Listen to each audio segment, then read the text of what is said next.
Alright, so in today's video, we got day 4 of the Chicago Bulls training camp. Now, before I get into the rest of this video, I must mention, I'm not a Chicago Bulls fan, alright? Because I think a lot of y'all in the comment section, y'all getting it confused, and I guess I haven't made it clear. I thought I made it clear. I'm a Detroit Pistons fan. I'm from Detroit. I'm not a Chicago Bulls fan. It's just, I'm a sports broadcaster. I like making Bulls videos. They're fun. I like talking about this team. Y'all in the comment section, y'all like talking to me about the Bulls, so I'm going to keep on talking about them. Now, let's get into the news. All right, so I got my notes right here, and the first thing we need to talk about is Tomas Satoransky. So, Tomas was asked a question by one of the reporters, and it was basically along the lines of, what is your role going to be on the Chicago Bulls? Are you coming off the bench? Are you going to be a starter? Something like that. Has Billy Donovan spoken to you about your role? What is going to be your role? And I'm going to play the clip here in a second, but it's very interesting because he said that him and Billy Donovan haven't spoken much, and I kind of find that hard to believe because, yes, I know that right now they're only doing one-on-ones, but I find that hard to believe because, when the Patrick Williams, when he had his media day, he said that he's spoken to Billy Donovan multiple times and that he already knew what type of role he was going to be in. He's guarding positions 1 through 4, and then Tomas, he doesn't really know what role he's going to. It's just very interesting. Maybe that's because, Tomas just came over from overseas, so maybe that could be a reason why as well, and he probably hasn't even had many conversations, maybe once or twice, I don't know. He probably hasn't had many conversations with Billy Donovan, but let's play the clip right here. The Bulls with Billy Donovan, has he talked to you about your role, what he expects out of you? And there's been a lot of changes as far as role with the team at this point. Well, we obviously haven't talked that much about many stuff. This is we're just starting to know each other more.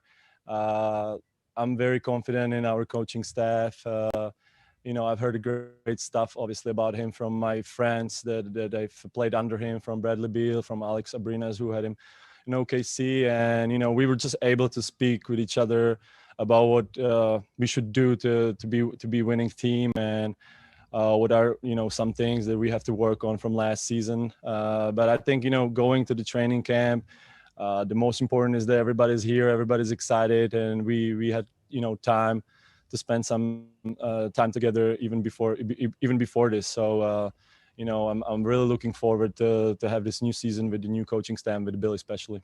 So yeah, that's basically all that it was, and it's just interesting that they don't really have much of a relationship, but from what Tomas said, it sounds like he wants to build a relationship with him. So I guess that's good. So let's get to the next subject. So basically, he was asked, what does this team have to do to improve? What does this team have to do to make it to the next level? Let's play the clip. Well, I think we really, what we did last season was competing, but we just weren't able to finish those games, and we were so close all the time. But I think at the one point we kind of stopped believing in us that we can do that. I think the first message from the coach was that we are we should be having mentality like a winning team. All right, so the next media day was for Otto Porter Jr. Let's get into this. So basically, Otto Porter, his media day, it kind of got redundant because basically every single question was basically about his health this, health that. Are you ready to go? Like, it was basically health. How is your health? And the first question that was asked was, what does he need to do to reestablish his role? And his answer was stay healthy. Let's play the clip. Yeah, I mean, just really focus on the healthy aspect part of it, making sure that I'm getting my body right, knowing that it can lead up to a big season this year with the Bulls. We're looking forward to doing big things. It's a new year, new start, and we're going from there. So yeah, basically to reestablish his role, he's basically saying I need to stay healthy, I need to get back in my rhythm.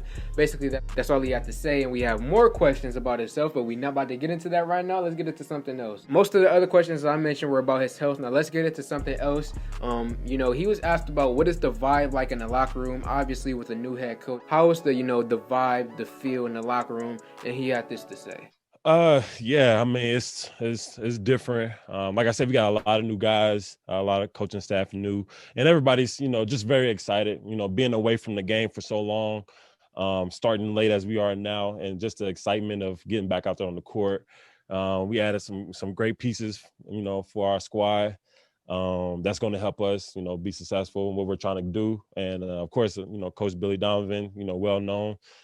He has a style of play that he's, willing to bring here.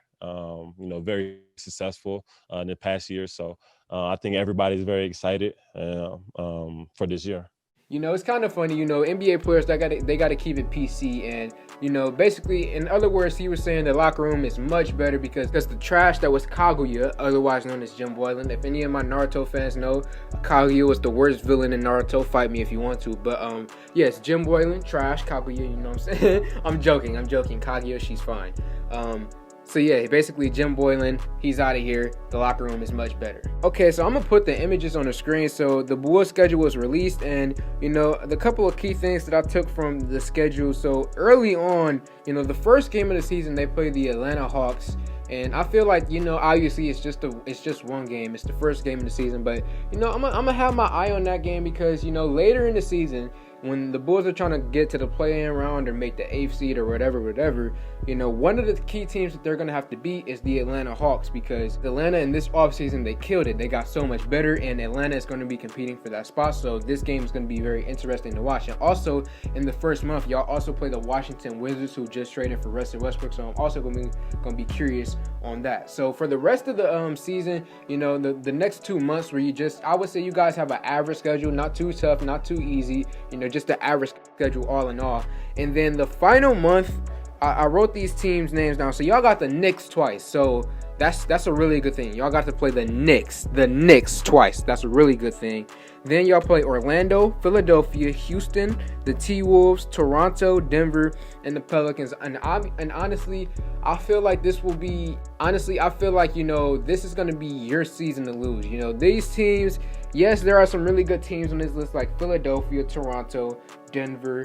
But a team like the Pelicans, they're a young team. They're growing. They struggled last year, you know what I'm saying? They struggled making that 8th seed. They didn't make the 8th seed. They didn't even make the play-in round. The Pelicans struggled last year, okay? You guys going up against a team like the Pelicans, I feel like there's no excuse for y'all not to beat them. I feel like it's up to y'all to make the playoffs. So that's all the Bulls news I got for training camp day 4. Like this video, comment on this video, share this video. Thank y'all for 900 subscribers. I'm out.